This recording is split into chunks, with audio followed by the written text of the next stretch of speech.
আজকে আমরা আপনাদেরকে দেখাবো এশিয়া মহাদেশের সব থেকে বড় যে কৃষি ফার্ম সেটি অবস্থিত ঝিনাইদহের দত্তনগর ফার্ম আজকে আপনাদেরকে দেখাবো। সেই সাথে খালিশপুরের যে বিখ্যাত চমচম সেটিও আপনাদেরকে খেয়ে দেখাবো। তো আমরা আমাদের যাত্রাটি শুরু করছি পায়রা চত্বর থেকে, আমাদের সাথে থাকবেন। আচ্ছা রিফাত সাহেব, আমরা তো এশিয়া মহাদেশের সব থেকে বড় যে কৃষি ফার্ম দত্তনগর তার উদ্দেশ্যে রওনা হয়েছি, কিন্তু জনমনে মানে সাধারণ মানুষের ভিতরে একটা সাদা প্রশ্ন আছে যে এশিয়া মহাদেশটা হচ্ছে পৃথিবীর সব থেকে বড় একটা মহাদেশ, এবং সেই মহাদেশের সব থেকে বড় যে কৃষি ফার্ম সেটা হচ্ছে বাংলাদেশে এবং ঝিনাইদহের দত্তনগরে। কিন্তু তারপরেও কৃষিপণ্য কেন আমাদের বিদেশ থেকে আমদানি করতে হয়? এটা কিন্তু একটা সাধারণ প্রশ্ন আছে।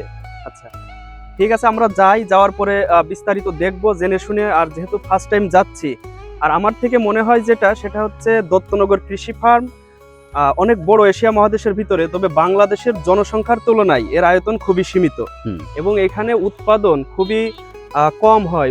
এখানে বীজ উৎপাদনটা বেশি হয় আর গবেষণার কাজে লাগে। ফসল উৎপাদন খুবই কম হয়, দেশীয় কিছু ফসল উৎপাদন হয়, সব ধরনের ফসলও উৎপাদন হয় না। এবং বাংলাদেশের বৈরী আবহাওয়া, কৃষি প্রযুক্তির ঘাটতির কারণে এখানে আশানুরূপ ফলাফল আমরা পাই না। যাই হোক, আমরা ব্যাপারটা এরকমই যে আরো বিস্তারিত আপনাদেরকে জানাবো। শহর যত পিছনে পড়ছে বদলে যাচ্ছে চারপাশের দৃশ্য, কংক্রিটের ভবনের জায়গা নিচ্ছে গ্রামের এই শান্ত পথ। মজার ব্যাপার হলো প্রকৃতির এই শান্ত পরিবেশ শুধু আমাদের চোখেই ধরা পড়ে না, আমাদের মস্তিষ্কও সেটা অনুভব করে। এবং এই প্রকৃতির পরিবেশে কিছু সময় থাকলে আমাদের মানসিক ক্লান্তি অনেকটা কমে যায়। এখনো আমাদের অনেকটা পথ বাকি গন্তব্যে পৌঁছাতে, তবে যাওয়ার পথে একটা বিষয় বুঝতে পারছি, কখনো কখনো গন্তব্যের চেয়ে পথটাই অনেক বেশি গল্প বলে। তো সন্দীপদা, যাওয়ার পথে আপনার ভালো লাগার বিষয় কোনটা? আমরা বিভিন্ন ধরনের প্রাকৃতিক পরিবেশ উপভোগ করতে করতে যাচ্ছি, যদি কিছু বলতেন। ধন্যবাদ রিফাত সাহেব। আসলে আমি দক্ষিণ অঞ্চলের মানুষ। আমার ছোট থেকে বেড়ে ওঠা নোনা পানি, সুন্দরবন, লবণাক্ততা এবং জলবায়ু, জলোচ্ছ্বাস, ঘূর্ণিঝড়, নদী ভাঙন এসব দেখেই অভ্যস্ত। তো আমি ঝিনাইদহ এসে মহেশপুর, কোচ্চাদপুর এবং ঝিনাইদহের যে প্রাকৃতিক সৌন্দর্য আসলে অত্যন্তই মনোমুগ্ধকর। এবং যে মানুষ একবার প্রাকৃতির প্রেমে পড়ে তারা অন্য কিছুর প্রেমে পড়ার দরকার পড়ে না। আসলে সত্যি এই যে প্রাকৃতিক সৌন্দর্য, এর প্রেমে পড়লে আসলে আর অন্য কিছুর প্রেমে পড়া লাগে না। মানুষ এই প্রাকৃতিকে বহন করে, মানুষ এই প্রাকৃতিকে বছরকে বছর ধরে রাখে এবং যুগ যুগ এটাই থাকবে। ধন্যবাদ এত সুন্দর একটা জায়গায় আমাকে নিয়ে আসার জন্য। প্রিয় ভিউয়ার্স, আমরা চলে এসেছি এখন খালিশপুরের যে মেইন বাস স্ট্যান্ড সেখানেই আছি। চারিদিকে প্রচুর মিষ্টির দোকান।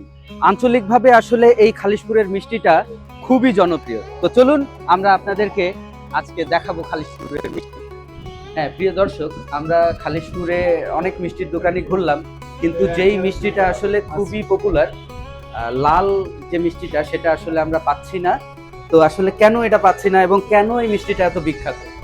মিষ্টিটার দাম কম, বাট মিষ্টির মান ভালো, সেজন্যই এত চাহিদা। বিভিন্ন জায়গা থেকে এসে নিয়ে যায়।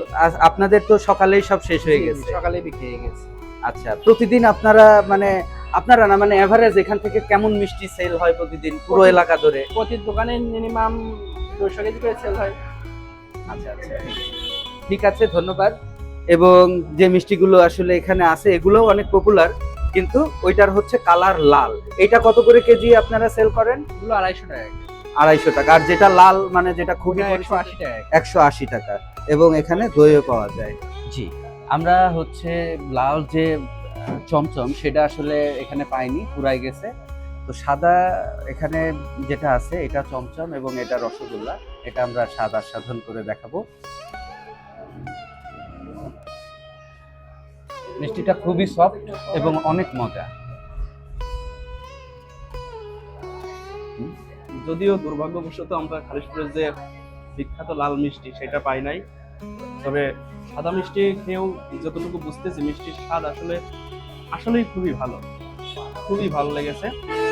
প্রিয় দর্শক, আমরা কিন্তু আমাদের সেই কাঙ্ক্ষিত স্থান যে এশিয়া মহাদেশের সব থেকে বড় যে কৃষি ফার্ম দত্তনগর ফার্ম, সেখানে আমরা চলে এসেছি।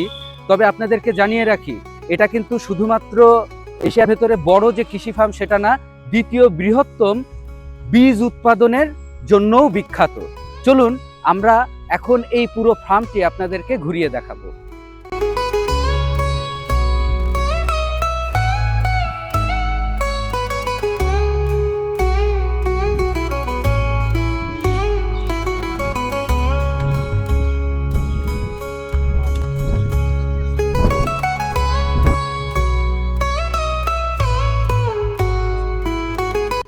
এখানে প্রথম দেখাতেই যেটা চোখে পড়ে সেটা হলো কৃষিকে শুধু ফসল ফলানোর বিষয় হিসেবে দেখলে ভুল হবে।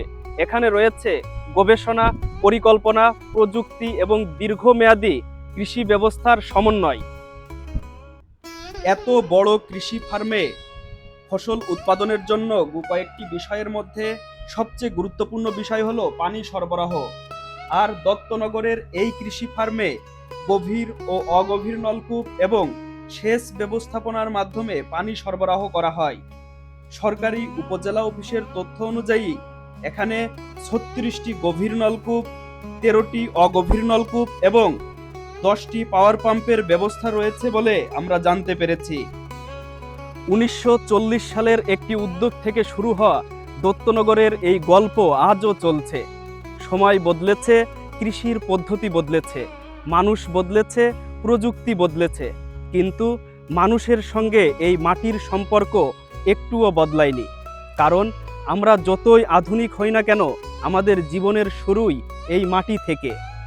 এমন ভ্রমণ আর ইতিহাস রিলেটেড ভিডিও দেখতে চাইলে সাথেই থাকুন। আজকের মতো বিদায় নিচ্ছি দত্তনগর কৃষি ফার্ম থেকে। দেখা হচ্ছে পরবর্তী কোনো ভিডিওতে। ধন্যবাদ।